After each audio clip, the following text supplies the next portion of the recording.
We're back with a Fox News alert. According to preliminary findings from the D.C. medical examiner, South Carolina Senator Lindsey Graham died from aortic dissection due to heart disease.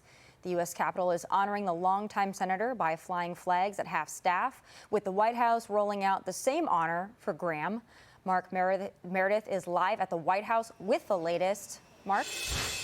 Tommy, good evening to you. The news coming from the Senator Graham's office about the preliminary findings of this autopsy, which shows that it was an artery tear, a catastrophic one caused by likely years of cardiovascular disease. We are still awaiting the final cause of death. Those results are pending because of toxicology reports that still need to come back in. But it is an incredible turnaround of information from the senator's office, and it certainly shows the amount of interest worldwide that Graham's death is spotlighting. The senator had a huge influence on both domestic and foreign policies. Remembered as someone who was championing for what he believed in, as well as forging relationships across the aisle.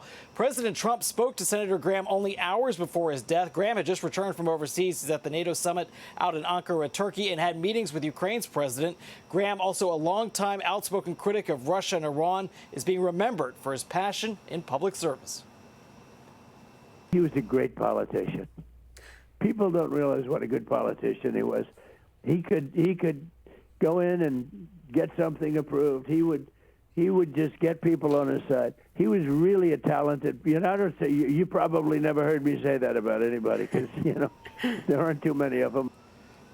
We're also hearing from former presidents, including George W. Bush, who says that Graham was a knowledgeable senator who understood how the world works and how important America's international engagement is to resist tyranny.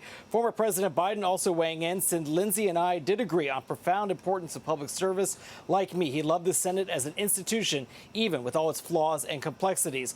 On Capitol Hill, Graham was no doubt a fixture after serving decades in the Senate, as well as previously in the House. All day long, we've heard from his congressional colleagues who've reflected on what his death has meant to them personally. The hole that Lindsey Graham left in the Senate cannot be filled. It will need many of us to step up to the plate and take on the responsibilities that he had from a global perspective. Yeah, if you enjoy having your sides hurt from laughing, that was Lindsey Graham to a T. He always had a joke. One of the most authentically funny people that you'll meet.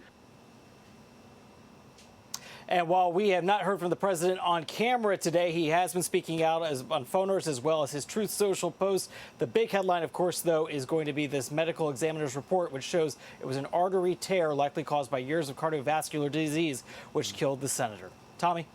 Mark Meredith, thank you so much. All right, bringing it out for discussion. Joey, I was stunned this morning when I opened up social media and I saw that. At first, I thought this cannot be real because it was so sudden.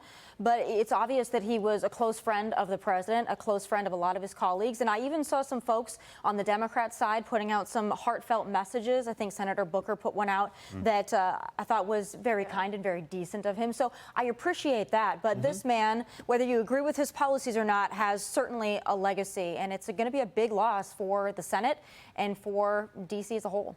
Yeah, I think I was just thinking about, how many senators are left from 2001 after 9/11 when we were voting to go to war, essentially. And, because, as much as we talk about things like term limits, I mean, you get that opportunity every election cycle. It's good to have people in there that remember the mistakes we made last time. And I don't know if Senator Graham fell into that the way I would want him to when it comes to going to war, but he does. He was there for all of it. And he remembers it, and it hardened his resolve against terrorists and against those that would do us harm. I mean, I think he's had the opportunity over his career to see if you don't act, then something bad will happen, and that was the premise in which he operated on. So I oftentimes would use him as a placeholder for the war hawks that I disagreed with, but I would use him because he was the one out of all of them that never flip-flopped. He never changed his tone, even when he was running for president, or even when he was feuding with President Trump and then became a strong ally of President Trump. His belief that we needed to take the fight to the enemy and spend the money overseas instead of here was at least an opinion that resonated, or at least held a place in the discussion. And I appreciated that about him. And that's why he was the one that I would pick on, because he was the strongest and the one that I felt to be most honest about that belief. With all that being said, he becomes the last, and one of the last, and now this becomes more apropos than it was yesterday, one of the last of a dying breed. This breed of statesmen in the Senate specifically, who could debate passionately on the floor on an issue and not carry hatred in his heart when he left the chamber against those people he disagreed with. And I hate that it seems like the last of a dying breed, but it seems like himself, Dick Durbin retiring, who used to go back and forth with John McCain but kept a friendship. There were some there who remembered the old way, which some of that may not have been bad. And I appreciate the fact that he held that and he brought it to the floor and didn't bring that hatred out on Fox News or out on to dinner in D.C. And I hope that we find more statesmen like that. Maybe, whatever opinion or whatever political party, people that can sever political differences from an actual hatred because you believe something.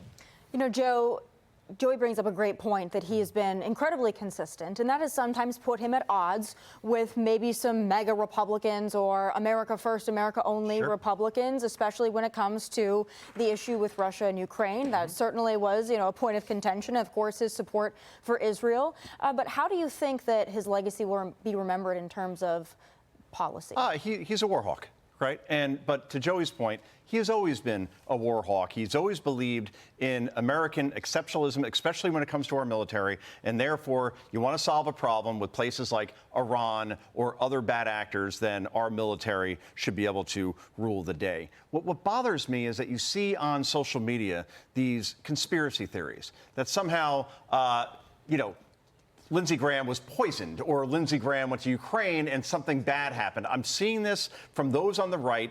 The bottom line is that heart disease kills 700,000 people in this country per year. It is easily the leading cause of death for anybody in this country. It claims a life once every 33 seconds. So no, there's no foul play here. Unfortunately, 71 years old. He's had a heart condition for a while, and that's what took Lindsey Graham's life. But he'll always be remembered as somebody who, to Joey's point, very consistent in his principles. And it's what his father died of. And I've been seeing now where they said he's, struggled with his blood pressure since his 40s. So, oh, wow. Yeah.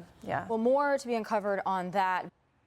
Be sure to like and subscribe for all the Fox News latest on YouTube and catch full shows streaming now on Fox One.